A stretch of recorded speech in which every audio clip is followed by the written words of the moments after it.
जय हिंद, जय महाराष्ट्र। जय महाराष्ट्र, जय महाराष्ट्र।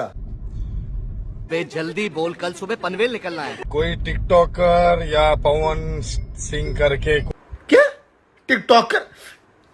वो सरसों का तेल लगा हुआ लोहे का रॉड रखा हुआ, देना जरा इधर। बोले मैं महाराष्ट्र में रहूंगा, मराठी नहीं बोलूंगा।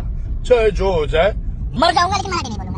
अच्छा, ऐसा कब बोला उन्होंने कि चाहे जो हो जाए मैं मुंबई में रहता हूँ पर मर जाऊंगा, मराठी नहीं बोलूंगा? उन्होंने सीधा सीधा कहा है कि मैं मुंबई में रहता हूँ, मुझे मराठी नहीं आती और मैं काम करता हूँ, आगे भी काम करता रहूंगा। इसमें क्या गलत बोला? उन्होंने ऐसा बोला क्या कि तुम मुझे मराठी सिखाओगे और मैं नहीं बोलूंगा?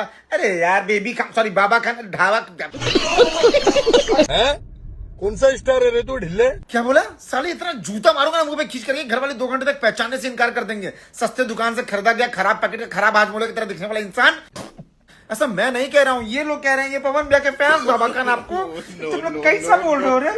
भाई अपना गुंडागर्दी करता है, वहां पर डराने का कोशिश कर रहा है सबको। ये सब डर नहीं रहे हैं आपसे।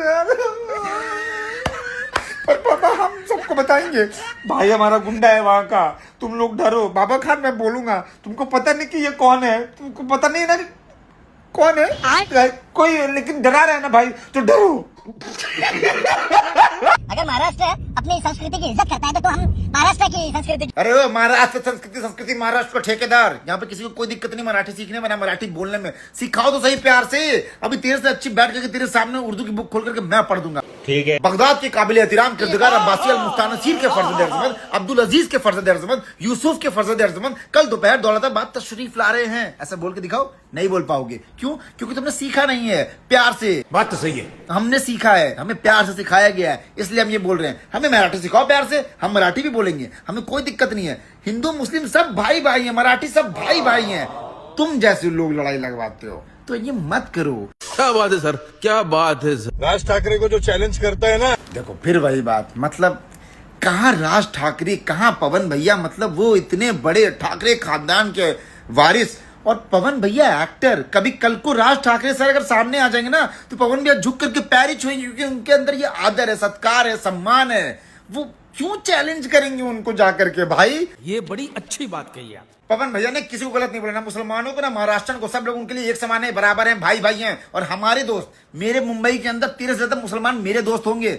मतलब कहाँ हिंदू मुस्लिम दंगा करवा रहे हो यार? उड़ती हुई तीर जा रही थी ऐसे लेकर के, जो लेकर नहीं मैं अपने अंदर लूंगा, तो ये गलत बात है ना बाबा कौन यार? ऐसा नहीं करते। तुम इतना स्मार्ट देखते हो, दाढ़ी वाड़ी मत करके अपन पार्टी करेंगे ना मुंबई के अंदर, चिल करेंगे, ड्रिल करेंगे। कहाँ लड़ाई झगड़े में पड़ रहे हो? चल भाग। अब कोई बाबा खानी कमेंट सेक्शन में गलत नहीं बोलेगा, मतलब कुछ भी बोलते कुछ समझा दिया मैं अब। लेकिन बाबा खान एक रिक्वेस्ट है बस, मतलब आप जो ये पवन भैया को धमकी दे रहे हो ना, ये सब चीजें ये करो, ये सब मत करो, ये सब कुछ नहीं होना। इसलिए क्योंकि ना पवन भैया को जो आगे पीछे ऊपर नीचे इर्द गिर्द जो लोग रहते हैं और जिनका हाथ उनके सर पे है ना, मतलब वो लोग ऐसे लोग हैं ना कि आपकी तरह दिखने वाले लोग ना उनके पीछे के पीछे रिपीटर लेके खड़े रहते हैं।